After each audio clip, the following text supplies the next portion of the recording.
We're ready on number 10, Stephanie Salyers. Hello, Miss Salyers. Hello. How are you doing, Your Honor? Well, thank you.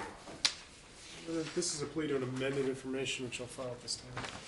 That's correct. We've completed a statement of defendant on plea of guilty consistent with the amended information charging one count of custodial interference in the first degree. Miss Salyers, I've been handed two documents. One is an amended information. It's dated March 16th. Have you had a chance to review that document? Yes, Your Honor. And to visit with your attorney about that? Yes, Your Honor. And I've also been handed a statement of defendant on plea of guilty. Are you able to read and understand English? Yes, Your Honor. Did you read that document completely? Yes, Your Honor. Did you understand what was in it? Yes, Your Honor. Did you also have a chance to talk to your attorney about it? Yes, Your Honor. And did Mr. Rucker answer any of your questions about the document? Yes, Your Honor. Going to have you take a look at the document here. Is that your signature, ma'am? Yes, Your Honor. And then did you sign there on page 10 after you completely read this document? Yes, Your Honor. Going to talk to you about a few things this morning because I understand you may want to enter a guilty plea. Before we do that, I'm going to make sure that you understand that the charge against you at this time is that count 1 custodial interference in the first degree, and you are presumed innocent of the charge against you. The state has the burden to prove your guilt to each element of the crime charged beyond a reasonable doubt. You have a trial date set for April the 25th. At that trial, you could testify on your own behalf, or you could remain silent. You could have witnesses testify for you at no cost to you. You could have witnesses questioned or cross-examined at the time of trial. And after the trial, you would be able to appeal whatever the decision was. If you plead guilty this morning, the trial date would be stricken. There'd be no trial. You would give up all of those rights. Do you understand that? Yes, Your Honor. Also, if you plead guilty today, there would be a period of confinement that would be imposed as part of your sentence. That standard range for a sentence would be 0 to 12 months based on a finding of guilt of custodial interference in the first degree. There would be a maximum term and fine of 5 years, $10,000. There would be a recommendation made to the court at the time of sentencing based on discussions between the parties. And that recommendation would be one for 30-day period of partial confinement to be served on work crew, any remaining that you don't have credit for time served. But that's, again, a recommendation. You could be sentenced anywhere between the 0 to 12 months if you are found guilty. Do you understand that? Yes, Your Honor. I also need to explain to you there would be other impacts if you are found guilty. They include the fact that if you're not currently a citizen of the United States, it would be grounds for deportation or removal. If you're applying to become a citizen, it would be a basis to deny that request. You would also not be able to own, possess, or control firearms or ammunition. You would be ineligible to vote. You could not vote. If you're on government assistance, that may be suspended during your time of confinement. There would be a DNA sample that would be taken with a $100 collection fee, and there would be other possible legal financial obligations that would apply as well.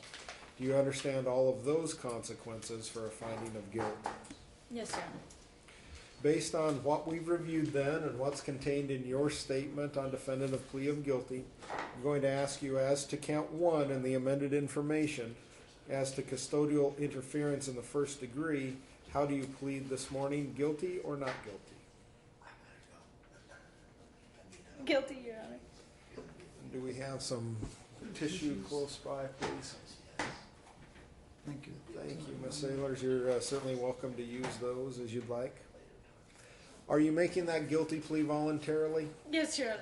It's your own choice to do that. Yes, Your Honor. Have you been forced in any way to make that plea? No, Your Honor.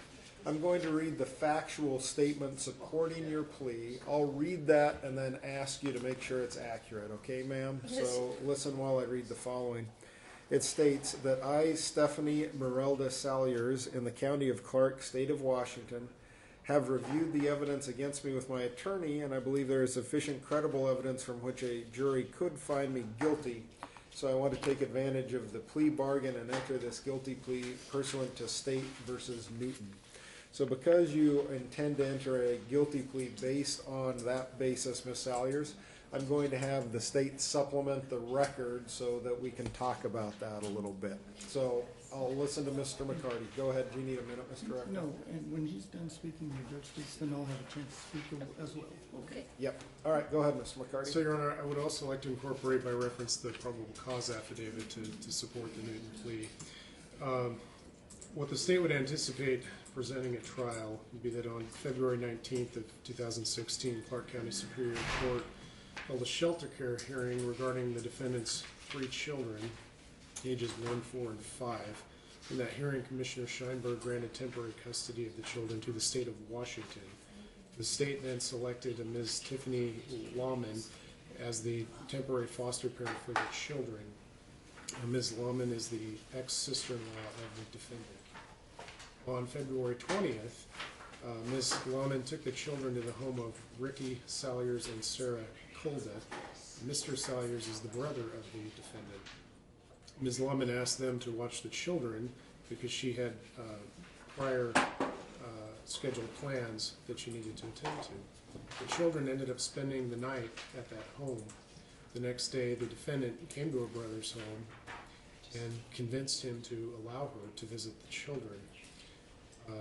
Mr. Salyers reported to the police that he went into another room, and when he was into another room, the defendant snuck the children out of the house and left.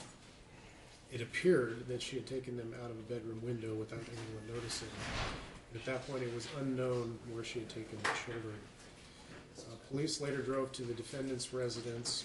They observed a garage door was open and there were 2 vehicles present. Police observed 2 adults enter an SUV and drive away from the residence. Police pulled over that SUV. The defendant was the passenger in the vehicle. The driver, Ms. Mackey, told police that she had gone to the defendant's home to pick up extra bedding. When police told Mackey what was going on, she told police she was not aware that the state had custody of the children. She said that the defendant had told her that she had been evicted. Ms. Mackey said the defendant had asked her if she and the children could stay with her for a few days until they left the area.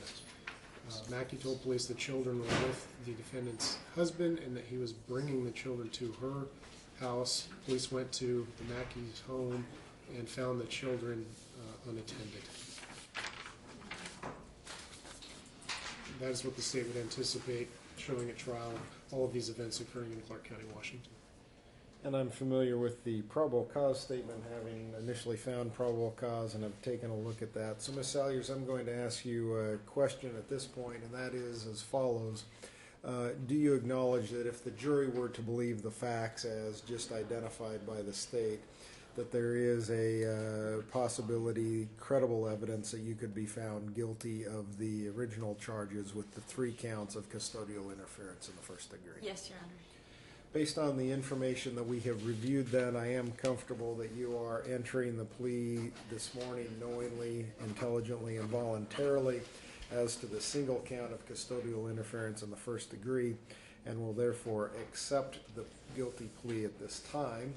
So what we'll talk now about, having made the plea and me having accepted it, will be sentencing. So I'm going to first hear from Mr. McCarty in the state, and then we'll hear from Mr. Rucker, and you'll have a chance to say something if you'd like to, Ms. Salyers. So, Mr. McCarty. Thank you. As Your Honor knows, this came in as a much more serious charge, and we made a decision that it was more appropriately treated as a custodial interference count, and we agreed to resolve it in this fashion.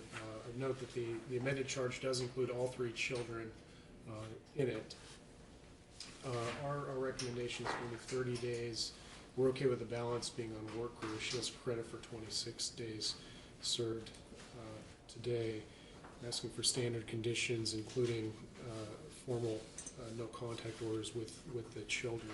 Regarding the no contact provision, my understanding is can't have contact with them now pursuant to the dependency proceedings anyway, but we're still asking that these formal orders be entered, and we've already expressed to defense that we recognize this will likely be addressed at a later date in conjunction with how things proceed in those dependency matters.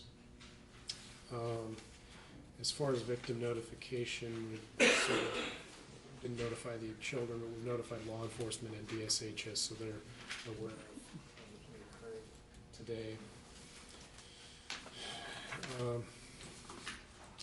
Other than that, we're just asking for standard conditions. I believe that covers it. Thank you.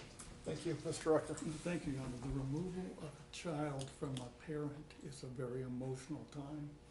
Ms. Salyers became very emotional when her children, who were noted to being well-fed and clean, were removed from her home. There's no evidence that there was abuse, but there was some minor inattention to their care. At a shelter care, when the child is removed, Ms. Sawyer became quite emotional. In fact, she remained quite emotional, and this court recognizes that because she was quite emotional before the court at her first appearance.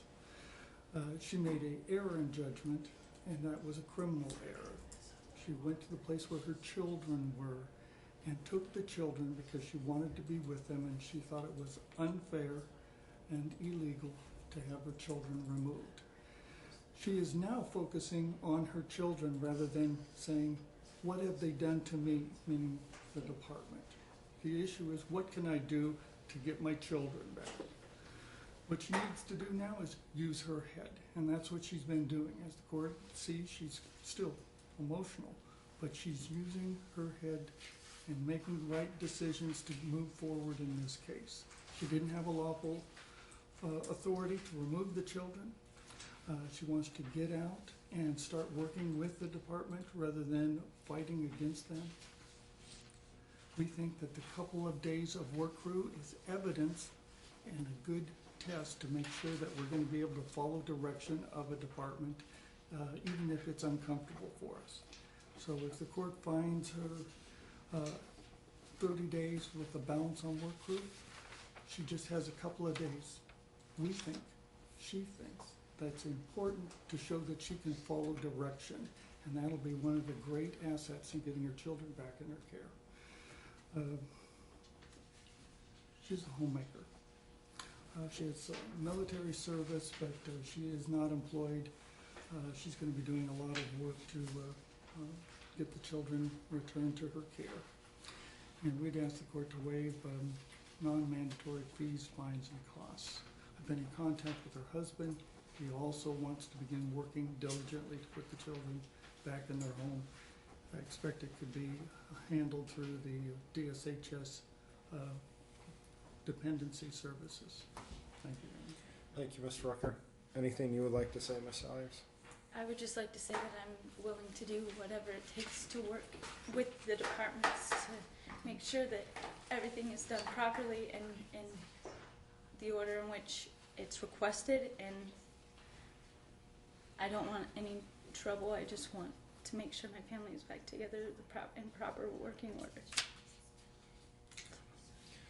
Well, certainly it's clear that you have strong feelings for your family, for your children. That's evident. The challenge is when those feelings and emotions go beyond the limits of the law, which is what happened in this particular case. And that imposes a lot of concerns for safety of the children, of others, for yourself, frankly, as well. And that's why those laws need to be understood and act within those realms that are provided with them. As a result, you have consequences here that could range for a sentence up to 12 months, significant consequence for you. And I would certainly be within the law and the parameters to impose that sentence up to 12 months. What I'm going to do is go ahead with the recommendation that's been provided here with the 30 days. You will give your credit for time served. You will have the opportunity to serve the remaining time in partial confinement with work crew. But as Mr. Rucker mentioned, and I'd point out, I think it's obvious he's giving you good counsel and has been helpful to you throughout this process. You need to make sure that you follow through on those requirements that are imposed. That is an important step, not only to complete the time you'll have left to serve, but as a pattern for what you need to do moving forward, because that dependency action has moved forward, but you can still fully engage in that, and it's going to be up to you to do that. Do you understand Absolutely, that, yes, Ms. Your Salyers? I am going to find that you do have a limited ability to pay financial obligations as identified here, to waive some of those non-mandatory costs so that those financial obligations wouldn't be there. As far as the children are concerned, it's clear that you have those strong feelings for them, but you need to make that in a constructive, positive way and take those steps that are important and necessary there. You understand that, ma'am? Yes, Your Honor. All right, we'll go ahead and put that in place with a judgment and sentence. It is going to include the no contact order with the children at this time, and it's imperative that you follow that no contact order, because if you were, for even what you believe are good intentions, to violate that, it's only going to make the situation for you substantially worse. Do you understand that? Yes, Your Honor. All right, very good. We'll go ahead and have you step over here, Miss Salyers, and take care of that then. Good luck. Thank you.